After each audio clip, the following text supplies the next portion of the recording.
was this window right here. Kimberly Morton says this window reflects who she is, where she's been, dreams shattered. I just wanted to be a swimsuit model. That's all I ever wanted to be. Then 20 years old, Morton says friends like Carlos Turner and his girlfriend supported her goal. Neighbors for 3 years, they developed a strong friendship. He was like so supportive. Him, his girlfriend, and everybody in the neighborhood. It was like somebody need to make it out of the hood. The very next day, she did make it out, narrowly escaping death. All I can remember is just taking my last breath saying, he's going to kill me. This is it. I'm going to die. Morton says the sequence of events on November 19, 1998 scarred her life. Turner tapped her window, then asked her to use her phone. I didn't think twice because we're friends. So I opened the door. Moments later, Morton says he brutally attacked her. And before I knew it, he grabbed me by my neck, dragged me to my bedroom, threw me on the bed, and he savagely raped me. And it's like the more I tried to fight him, the harder he would strangle me. She says she slipped in and out of consciousness. He threatened to kill her, then left her for dead. He stabbed me in my neck, in my side. He punctured my lungs. He burst my blood vessels in my eyes and poured bleach all over my body, leaving me with second-degree burns. She says he left the apartment after offering to call for help. Beaten, bloody, and bleached, she moved into survival mode.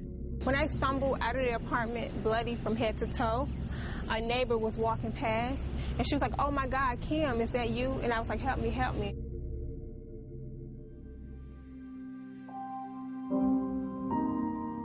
"14 days hospitalized. I had to learn how to walk again. 2 years in physical therapy. 3 years prepping for a trial, which never happened. And they just called me and said, "Oh, he pled guilty, so it's not going to be a trial." They offered him 15 years without parole. And I just broke down and I lost it.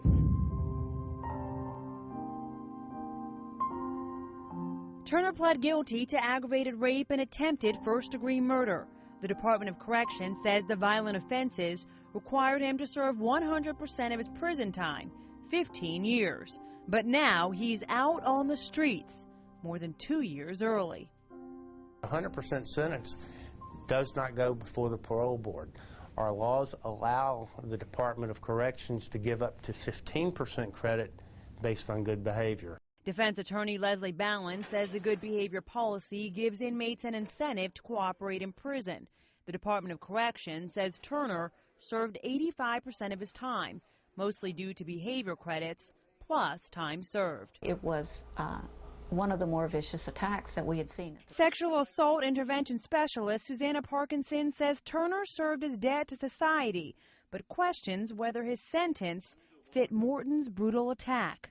Well, as an advocate, I mean, what I would like to see are the laws changed. I would like to see stiffer laws for sex offenders. I think justice for me would have been him getting charged with doing 15 years for attempted murder and 15 years for aggravated rape. He's in prison, and he never said why. Since that fateful day, Morton's used the national stage to push for stricter penalties. I'm trying to keep rapists in jail. Plus, she's petitioning lawmakers to eliminate good behavior credits for violent offenders. Happy birthday, dear Kimmy. Morton's grateful she's celebrating another birthday. She smiles among the friends who know her story of survival, along with the message behind it. I want to figure out everything that went wrong in my case and make it better for the next victim. Morton says she's determined to help other victims, using the scars that mark her suffering as her greatest strength. I would rather be alive with these scars than to be sleeping in my grave. Bofti Imam, Fox 13 News.